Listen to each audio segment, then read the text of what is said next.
ಚಿತ್ರದುರ್ಗದ ರೇಣುಕಾಸ್ವಾಮಿ ಭೀಕರ ಕೊಲೆ ಪ್ರಕರಣ ಸಂಬಂಧ ಪರಪ್ಪನ ಅಗ್ರಹಾರ ಜೈಲಿನಲ್ಲಿ ದರ್ಶನ್ ಅಂಡ್ ಗ್ಯಾಂಗ್ ಇದ್ದಾರೆ.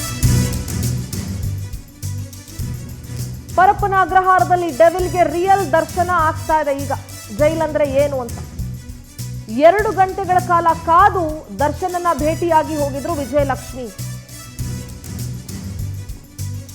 ಸಾಮಾನ್ಯ ಕೈದಿಗಳನ್ನ ಭೇಟಿ ಮಾಡೋ ರೀತಿಯಲ್ಲೇ ದರ್ಶನನ್ನ ಕೂಡ ಭೇಟಿ ಮಾಡಿದ್ರು. ಯಾವುದೇ ಸ್ಪೆಷಲ್ ಫೆಸಿಲಿಟಿ ಇರಲಿಲ್ಲ. 5 ರಿಂದ 6 ನಿಮಿಷ ಮಾತ್ರ ದರ್ಶನ್ ಭೇಟಿಗೆ ಜೈಲಲ್ಲಿ ಅವಕಾಶ ಇತ್ತು. ಮೊದಲೆಲ್ಲ 10 ನಿಮಿಷ, 1/4 ಗಂಟೆ ಟೈಮ್ ಸಿಗ್ತಾ ಇತ್ತು ಸೆಲೆಬ್ರಿಟಿ ಅಂತ ಹೇಳಿ. ಈ ಸಲ ಅದು ಏನೂ ಇರಲಿಲ್ಲ. ಮತ್ತೆ ದರ್ಶನ್ಗೋಸ್ಕರ ಒಂದಷ್ಟು ತಿಂಡಿ ತಿನಿಸನ್ನ ಪತ್ನಿ ವಿಜಯಲಕ್ಷ್ಮಿ ತಗೊಂಡು ಬಂದಿದ್ರು. ಸ್ವಲ್ಪ ಡ್ರೈ ಫ್ರೂಟ್ಸು, ತಿಂಡಿ ಎಲ್ಲಾನು ತಗೊಂಡ್ಬಂದಿದ್ರು. ಆದರೆ ಅದನ್ನ ಕೊಡೋದಕ್ಕೆ ಕೂಡ ಜೈಲಿನ ಅಧಿಕಾರಿಗಳು ಅವಕಾಶ ಮಾಡಿಕೊಟ್ಟಿಲ್ಲ.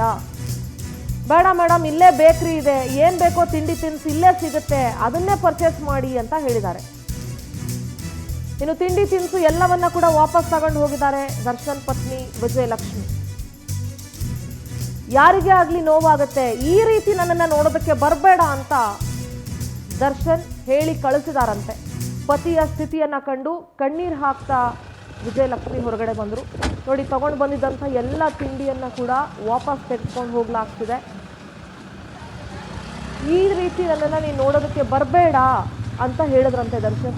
ಅದು ವಿಜಯಲಕ್ಷ್ಮಿಯವರೆಗೂ ನೋವಾಗುತ್ತೆ, ದರ್ಶನ್ಗೂ ನೋವಾಗುತ್ತೆ. 5 ರಿಂದ 6 ನಿಮಿಷ ಮಾತ್ರ ಟೈಮ್ ಇತ್ತು ಅವರನ್ನ ನೋಡೋದಕ್ಕೆ. ಮೊದಲು ವೆಹಿಕಲ್ನ ಒಳಗಡೆ ಬಿಡ್ತಾ ಇದ್ರು, ಆದರೆ ಈಗ ಬಿಟ್ಟಿಲ್ಲ. ಮತ್ತೊಂದು ಕಡೆ ದರ್ಶನ್ಗೆ ಬಳ್ಳಾರಿ ಜೈಲಿಗೆ ಶಿಫ್ಟ್ ಆಗೋ ಆತಂಕ ಕೂಡ ಇದೆ. ಬೆಂಗಳೂರಿನ ವಾತಾವರಣ ಹೆಂಗೋ ಇಲ್ಲಿ ಇದ್ಬಿಡ್ಬೋದು, ಆದರೆ ಅಲ್ಲಿ ಬಿಸಿಲಿಗೆ ಹೆಂಗಪ್ಪ ಹೊಂದ್ಕೊಳ್ಳೋದು ಅನ್ನೋ ಟೆನ್ಷನ್ ಕೂಡ ಇದೆ ದರ್ಶನ್ಗೆ. ಇದೀಗ ಸಾಮಾನ್ಯ ಕೈದಿ ಅಂತ ಇರಬೇಕು, ಯಾವುದೇ ಸ್ಪೆಷಲ್ ಟ್ರೀಟ್ಮೆಂಟ್ ಬೇರೆ ಇಲ್ಲ ಅಂತ ದರ್ಶನ್ ಒದ್ದಾಡ್ತಾ ಇದ್ದಾರೆ ಅನ್ನೋ ಮಾಹಿತಿ ಸಿಕ್ಕಿದೆ. ನಮ್ಮ ಪ್ರತಿನಿಧಿ ವೆಂಕಟೇಶ್ ನೇರ ಸಂಪರ್ಕದಲ್ಲಿ ಜಾಯ್ನ್ ಆಗ್ತಿದ್ದಾರೆ. ವೆಂಕಟೇಶ್, ಪರಪ್ಪನ ಅಗ್ರಹಾರ ಜೈಲಿನಲ್ಲಿರೋ ದರ್ಶನನ್ನ ನೋಡೋದಕ್ಕೆ ವಿಜಯಲಕ್ಷ್ಮಿ ಅವರು ಹೋದಾಗ ಅವ್ರಿಗೆ ಯಾವುದೇ ರೀತಿಯಾದಂಥ ಈ ಹಿಂದೆ ಕೊಟ್ಟಂಥ ಫೆಸಿಲಿಟಿ ಯಾವುದು ಕೂಡ ಕೊಟ್ಟಿಲ್ಲ. 5 ರಿಂದ 6 ನಿಮಿಷ ಮಾತ್ರ ಭೇಟಿ ಮಾಡೋದಕ್ಕೆ ಟೈಮ್ ಕೊಟ್ಟಿದ್ದಾರೆ. ಮತ್ತೆ ಅವ್ರು ಕಳಿಸಿದಂಥ ತಿಂಡಿ ಅದೆಲ್ಲವನ್ನ ವಾಪಸ್ ಕಳಿಸಿದ್ದಾರೆ. ಏನು ಡೆವಲಪ್ಮೆಂಟ್ ಆಗ್ತಾ ಇದೆ ವೆಂಕಟೇಶ್? ಮತ್ತೆ ಬಳ್ಳಾರಿ ಜೈಲಿಗೆ ಏನಾದರೂ ಶಿಫ್ಟ್ ಮಾಡೋ ಸಾಧ್ಯತೆ ಇದೆಯಾ, ಹೇಗೆ? ಸಿಂಧೂರ, ರೇಣುಕಾಸ್ವಾಮಿ ಕೊಲೆ ಪ್ರಕರಣದಲ್ಲಿ 2ನೇ ಬಾರಿ ಜೈಲಿಗೆ ಸೇರಿರುವಂತಹ ನಟ ದರ್ಶನ್ಗೆ ಈಗ ನಿಜವಾದ ಜೈಲ್ ಅಂದ್ರೆ ಏನು, ಅದು ಅಲ್ಲಿ ಇರುವಂತಹ ಕೈದಿಗಳು ಯಾವ ರೀತಿಯಾಗಿ ಕಷ್ಟನ ಅನುಭವಿಸ್ತಾರೆ ಅನ್ನುವಂಥದ್ದು ಈಗ ಅವರಿಗೆ ಅರ್ಥ ಆಗ್ತಾ ಇರುವಂತದ್ದು. ಯಾಕಂತ ಹೇಳಿದ್ರೆ ಕಳೆದ ಬಾರಿ ಕೂಡ ಒಳಗಡೆ ಇದ್ದಂತ ಸಂದರ್ಭದಲ್ಲಿ ರಾಜಾತಿಥ್ಯವನ್ನು ಪಡೆದುಕೊಂಡಿದ್ರು. ಆ ಹಿನ್ನೆಲೆಯಲ್ಲಿ ಅಧಿಕಾರಿಗಳು ಕೂಡ ಸಸ್ಪೆಂಡ್ ಆಗಿದ್ರು. ಆದ್ರೆ ಬಳ್ಳಾರಿ ಜೈಲಿಗೂ ಕೂಡ ಹೋಗಿದ್ರು, ಅಲ್ಲಿ ಆರಾಮಾಗಿ ಇದ್ರು. ಆದ್ರೆ ಈಗ ಅವರ ಒಂದು ಜಾಮೀನು ರದ್ದಾದ ನಂತರ ಏನು ಪರಪ್ಪನಗರ ಜೈಲಿಗೆ ಹೋಗಿದ್ದಾರೆ.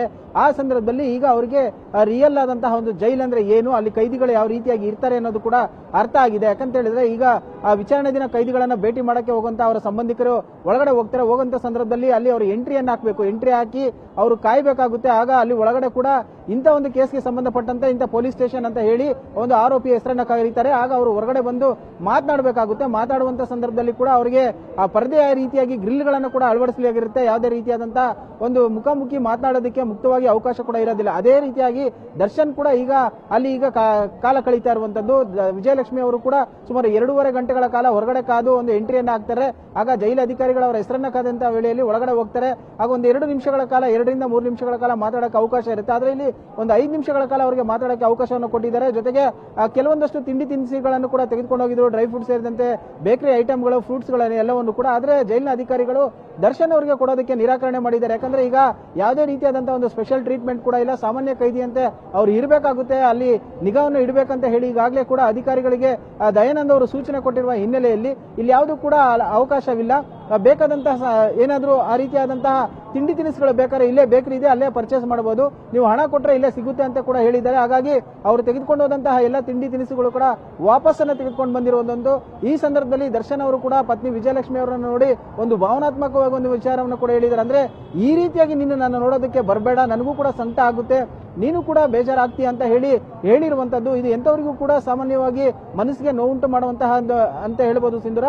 ಅಲ್ಲದೆ ಈಗ ಈ ಒಂದು ಜೈಲಿನಿಂದ ಬಳ್ಳಾರಿಗೆ ಶಿಫ್ಟ್ ಮಾಡಬೇಕಂತ ಹೇಳಿ ಕೂಡ ಈಗ ಟ್ರಯಲ್ ಆದ್ರೆ ಅರ್ಜಿ ಹಾಕಿರುವಂತದ್ದು. ಅದು 9ನೇ ತಾರೀಕು ಬರುತ್ತೆ.